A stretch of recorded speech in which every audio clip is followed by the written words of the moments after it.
जय जय रघुवीर समर्थ समर्थ म्हणतात की जर आपल्या आई वडिलांना मुलगाच नसेल तर मुलीने आपल्या आई वडिलांचा मुलगा होऊन दाखवावं. समर्थ म्हणतात की जर आपल्या आई वडिलांना मुलगाच नसेल तर मुलीने आपल्या आई वडिलांचा मुलगा होऊन दाखवावं. आणि म्हणून समर्थ म्हणतात की एखादा मुलगा करून दाखवणार नाही, एखादा मुलगा करून दाखवणार नाही,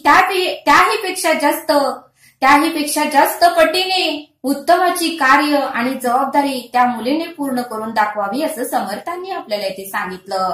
समर्थ म्हणतात की एखादा मुलगा करून दाखवणार नाही, त्याहीपेक्षा जास्त आणि त्याहीपेक्षा कित्येक पटीने उत्तमाची कार्य आणि जबाबदारी त्या मुलीने पूर्ण करून दाखवावी असं समर्थांनी आपल्याला इथे सांगितलं. समर्थ म्हणतात की मुलीने आपल्या आई वडिलांसाठी फक्त पुंडलिक होऊन दाखवावं. समर्थ म्हणतात की मुलीने आपल्या आई वडिलांसाठी फक्त पुंडलिक होऊन दाखवावं, आपल्या आई वडिलांसाठी रोहिदास चांभार होऊन दाखवावं, मुलीनेच आपल्या आई वडिलांसाठी श्रावणबाळ होऊन दाखवावं असं समर्थांनी आपल्याला इथे सांगितलं. समर्थ म्हणतात की प्रत्येक मुलीने शिकून सवरून आपल्या पायावर उभं राहावं. समर्थ म्हणतात की प्रत्येक मुलीने शिकून सवरून आपल्या पायावर उभं राहावं आणि कोणावरही अवलंबून राहू नये असं समर्थांनी आपल्याला इथे सांगितलं. समर्थ म्हणतात की कोण कधी आपल्या आयुष्यातून निघून जाईल हे आपण सांगू शकत नाही आणि म्हणूनच समर्थ सांगतात की कोणावरही अवलंबून राहूच नका असं समर्थांनी आपल्याला इथे सांगितलं. समर्थ म्हणतात की कितीही श्रीमंती माहेरची असू द्या. समर्थ म्हणतात की कितीही श्रीमंती माहेरची असू द्या आणि कितीही श्रीमंती सासरची असू द्या. समर्थ म्हणतात की कितीही श्रीमंती माहेरची असू द्या आणि कितीही श्रीमंती सासरची असू द्या, तरीही प्रत्येक मुलीने स्वतःचे अस्तित्व निर्माण करावेच असं समर्थांनी आपल्याला इथे सांगितलं. आणि म्हणूनच समर्थ म्हणतात की आयुष्यात कोणीही शेवटपर्यंत आपल्याला साथ देत नाही. आयुष्यामध्ये कोणीही शेवटपर्यंत आपल्याला साथ देतच नाही. कारण आपल्या आयुष्यामधून कोण हे जग सोडून जाईल हे आपल्याला सांगता येत नाही. आपल्या आयुष्यामधून कोण हे जग सोडून जाईल हे आपणही सांगू शकत नाही असं समर्थांनी आपल्याला इथे सांगितलं. समर्थ म्हणतात की ज्या अर्थी या धर्तीवर जन्म आहे, समर्थ म्हणतात की ज्या अर्थी या धर्तीवर आपला जन्म झाला आहे त्या अर्थी मृत्यू हा येणारच आहे. ज्या अर्थी या धर्तीवर आपला जन्म झाला आहे त्या अर्थी कधी ना कधीतरी मृत्यू हा येणारच आहे. मृत्यू हा त्रिकाला बाधित सत्य आहे, याला कोणीही काहीही करू शकत नाही. मृत्यू हा त्रिकाला बाधित सत्य आहे. एक ना एक दिवस प्रत्येकाला हे जग सोडून जावेच लागणार आहे. आणि म्हणूनच समर्थ म्हणतात की आपल्याला कोण शेवटपर्यंत साथ देईल हे आपण सांगू शकत नाही. आणि म्हणूनच समर्थ म्हणतात की कोणावरही अवलंबून राहूच नका असं समर्थांनी आपल्याला इथे सांगितलं. समर्थ म्हणतात की नदीमध्ये झरे आहेत म्हणून नदीला पाणी असतं. समर्थ म्हणतात की नदीमध्ये झरे आहेत म्हणून नदीला पाणी आहे. म्हणून समर्थ म्हणतात की विहिरीमध्ये झरे आहेत म्हणून विहिरीला पाणी आहे. समर्थ म्हणतात की नदीमध्ये झरे आहेत म्हणून नदीचं पाणी आटत नाही, विहिरीमध्ये झरे आहेत म्हणून विहिरीचंही पाणी आटत नाही. तसं समर्थ म्हणतात की आपणही पैसे कमवण्यासाठी काहीतरी करत राहिलंच पाहिजे. आपणही पैसे कमवण्यासाठी काहीतरी करत राहिलंच पाहिजे, तरच आपलं आयुष्यही उत्तम जाणारच आहे, तरच आपलं आयुष्यही उत्तमच जाणार आहे असं समर्थांनी आपल्याला इथे सांगितलं. समर्थ म्हणतात की तरुण मुली हा एखाद्या मुलाच्या प्रेमात पडतात. तरुण मुली हा एखाद्या मुलाच्या प्रेमात पडतात आणि समर्थ म्हणतात की प्रेम हे आंधळ असतं. समर्थ म्हणतात की प्रेम हे आंधळ असतं, त्यामुळे त्या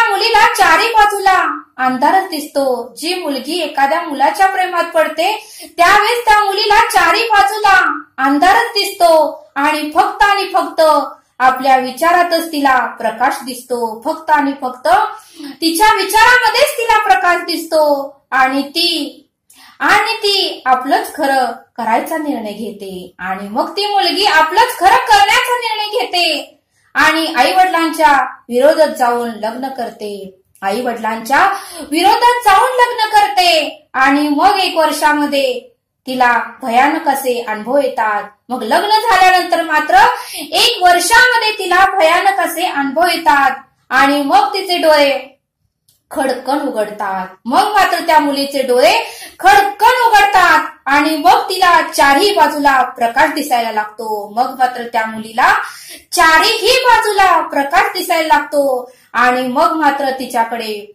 पश्चाताप करण्याशिवाय पर्याय नसतो. मग मात्र त्या मुलीकडे पश्चाताप करण्याशिवाय पर्याय नसतो. कारण तिने घरातून पळून जाऊन लग्न केलेलं असतं. आणि मग तिला कोणताच मार्ग दिसत नाही असं समर्थांनी आपल्याला इथे सांगितलं.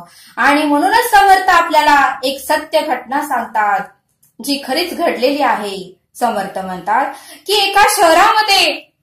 एका शहरामध्ये संजना नावाची मुलगी होती आणि ती खूप धाडसी होती. धडाडीचं त्याचं नेतृत्व होतं आणि ती कोणतंही काम न घाबरता न डगमगता करत होती. ती एकदम हुशारही होती. अभ्यासातही तिचा पहिला नंबर होता आणि ती कोणतंही काम उत्तमच करत होती. तिला बुलेट गाडी येत होती, 4 चाकी गाडी येत होती आणि त्यामुळे तिच्या आई वडिलांनाही खूप आनंद व्हायचा. आपली मुलगी खूप धाडसी आहे या विचाराने तिच्या आई वडिलांनाही खूप आनंद व्हायचा. पण कालांतराने मात्र कॉलेजमधल्या एका मुलाच्या ती संजना प्रेमात पडली. कालांतराने मात्र एका मुलाच्या प्रेमात संजना पडली आणि तिचे धडाडीचे नेतृत्व तेथेच संपले. आणि मग मात्र संजनाने आई वडिलांच्या विरोधात जाऊन तिने त्या मुलाशी लग्न केले. मग मात्र संजनाने आई वडिलांच्या विरोधात जाऊन त्या मुलाशी लग्न केले. आई वडिलांनी तिला खूप समजवण्याचा प्रयत्न केला पण तिने मात्र आई वडिलांचं काही ऐकलं नाही. आई वडील हे अनुभवी असतात. त्यांनी अनुभवाने त्यांचे केस पांढरे झालेले असतात. त्यांनी उन्हात उभारून आपले केस पांढरे केलेले नसतात तर अनुभवाने त्यांचे केस पांढरे झालेले असतात. आई वडील सांगतात कारण त्यांना अनुभव असतो. तरीही संजनाने मात्र आई वडिलांचं ऐकलं नाही. त्या मुलाशीच तिने लग्न केलं आणि तो मुलगा मात्र खेडेगावात राहत होता आणि त्याची शेती होती. त्या मुलाला नोकरीही नव्हती, ना कोणता धंदा होता ना कोणता बिझनेस होता. आणि म्हणून समर्थ म्हणतात की प्रेम हे आंधळ असतं आणि संजना प्रेमात आंधळी झाल्यामुळे तिने या सर्व गोष्टीचा कधीच विचार केला नाही. आणि मग लग्न झाल्यावर तो तिचा नवरा रोज दारू पिऊन येऊ लागला. तिला मारू लागला, तिला शिव्या देऊ लागला. घरातीलही सासू सासरे कडक होते. तिला डोक्यावरून पदर खालीही पडू देत नव्हते. जे काही त्यांनी म्हणल तेच तिला ऐकावं लागत होतं. कारण तिच्याकडे दुसरा असा कोणता पर्यायच नव्हता. तिला सगळं काही अन्याय सहन करावा लागत होता कारण तिच्याकडे दुसरा पर्यायच नव्हता. एक तर घरच्यांच्या विरोधात जाऊन तिने लग्न केलं होतं, एक तर आई वडिलांच्या विरोधात जाऊन संजनाने लग्न केलं होतं आणि दुसरं म्हणजे तिचे काहीही अस्तित्व नव्हतं. ती पैसेही मिळत नव्हती. तिला कुठलाच आधार नसल्यामुळे तिला अन्याय सहन करावा लागत होता. तिच्याकडे कोणताच आधार नसल्यामुळे तिला सर्व काही अन्याय सहन करावा लागत होता. पण एक दिवशी मात्र तिची बालमैत्रीण मनीषा, त्या गावामध्ये तिचं काम होतं. मनीषा त्याच गावात आली आणि मनीषाला भेटून संजनाला आनंद झाला. मनीषाला भेटून तिलाही आनंद झाला आणि ती संजनाच्या गळ्यात पडून डसाडसा रडू लागली. संजना मनीषाच्या गळ्यात पडून डसाडसा रडू लागली आणि आपलं सर्व दुःख मनीषाला सांगू लागली. मनीषा ही खूप चांगली मैत्रीण होती. ती तिची बालमैत्रीण होती आणि मनीषानेही ठरवलं की आपण आपल्या मैत्रिणीचा कॉन्फिडन्स परत आणायचा. आपल्या मैत्रिणीला आता पॉझिटिव्ह विचार द्यायचे, सकारात्मक विचार सांगायचे आणि तिचा कॉन्फिडन्स परत आणायचा असं मनीषाने ठरवलं. आणि तिने संजनाला धाडसी करण्याचं ठरवलं. आणि मनीषाने संजनाला तिच्या धाडसी कामाची जाणीव करून दिली. आणि मनीषा म्हणाली, अगं संजना तू अशी का रडतीस? तू काय होतीस आणि काय झालीस? अगं संजना तू काय होतीस आणि काय झालीस? हा काय तुझा अवतार करून घेतलास तू? अशी मनीषा संजनाला म्हणाली. अगं संजना तू तर बुलेट चालवत होतीस. अगं संजना तू तर 4 चाकी गाडी चालवत होतीस. अगं संजना तू कॉलेजमध्ये सगळ्या स्पर्धेमध्ये पहिला नंबर येत होता. अगं तू कॉलेजमध्येही सगळ्या एक्झाम मध्ये तुला चांगले मार्क पडत होते. तुझा पहिला नंबर येत होता. सरांनीही तुझे किती सत्कार केले. आणि हा काय तू काकूबाई सारखा तुझा अवतार केला आहेस. तू काकूबाई सारखी का अन्याय सहन करत आहेस? तुला यातून बाहेर पडायचं असेल तर, मनीषा म्हणाली, तुला हा अन्याय विरुद्ध काहीतरी करायचं असेल तर, तुला यातून बाहेर पडायचं असेल तर तू नोकरी शोध शहरात ये आणि बघ तू तुझे अस्तित्व निर्माण कर आणि मगच तू तुझे निर्णय घे असं मनीषा संजनाला म्हणाली. त्यावेळेस संजनालाही मनीषाचं बोलणं ऐकून आनंद झाला आणि संजनाही नोकरीसाठी प्रयत्न करू लागली. आणि एका सॉफ्टवेअर कंपनीत संजनाला मॅनेजर पदाची नोकरी मिळाली. एका सॉफ्टवेअर कंपनीमध्ये संजनाला मॅनेजर पदाची नोकरी मिळाली. आणि संजनाचा कॉन्फिडन्स तिच्या मैत्रिणीने तिला परत मिळवून दिला.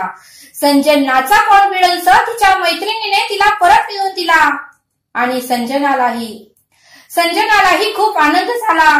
आणि आपले आयुष्य आपल्याला आवडेल त्या पद्धतीने संजनाने जगायचं ठरवलं. नोकरी लागल्यावर संजनाने आपलं आयुष्यही आपल्याला आवडेल त्या पद्धतीने जगायचं ठरवलं.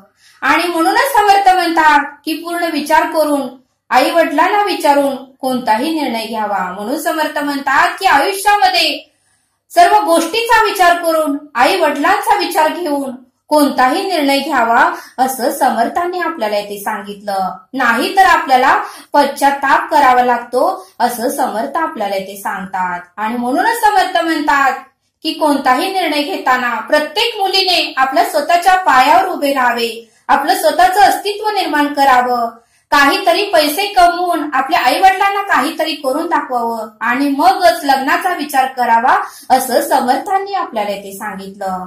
आणि म्हणूनच समर्थ म्हणतात की एखादी वस्तू मिळेपर्यंतच त्याचा आनंद असतो. म्हणून समर्थ म्हणतात की एखादी वस्तू मिळेपर्यंतच त्याचा आनंद असतो आणि ती वस्तू मिळाली की त्याचा आनंद कमी होतो. मग ती वस्तू मिळाली की त्याचा आनंद कमी होतो. आणि लग्नाचेही तसेच आहे. म्हणून समर्थ म्हणतात की लग्नाचेही तसंच आहे. लग्न होईपर्यंत वाटते की लग्न कधी होणार, लग्न होईपर्यंत वाटते की लग्न कधी होणार, आणि झालं की वाटते की का झाले, लग्न झाले की वाटते का झाले असं समर्थांनी आपल्याला इथे सांगितलं. आणि म्हणूनच समर्थ म्हणतात की काहीतरी तुम्ही करून दाखवा.